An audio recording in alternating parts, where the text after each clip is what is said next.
UK Defence Secretary Ben Wallace launched into a fierce attack on French President Emmanuel Macron the other day. What had Macron done to incur Wallace's wrath?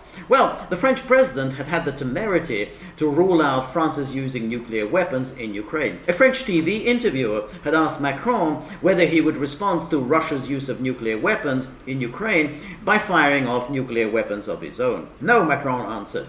France's nuclear weapons, he explained, were weapons of last resort, only to be used in circumstances in which France's security was threatened. Our doctrine rests on the fundamental interests of the nation. They are defined clearly and wouldn't be directly affected at all if there were a ballistic nuclear attack in Ukraine. Macron's comment elicited a furious response from Wallace and NATO.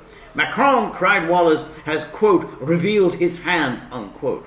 This was a major faux pas. Apparently, good manners demand that one declare oneself ready to launch nuclear war at any moment, as Liz Truss did recently in a televised debate. In fashionable parlance, this goes by the term strategic ambiguity. NATO, too, was appalled by Macron's comment. Anonymous NATO sources told the London Telegraph that, quote, we don't go into details on scenarios, unquote.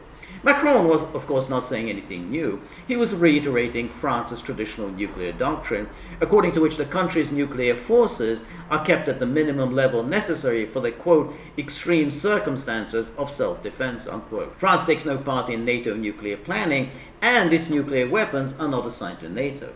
The anger Macron's Ukraine comments triggered may have deeper roots, however. Macron has recently said stuff guaranteed to infuriate his NATO, particularly his US colleagues.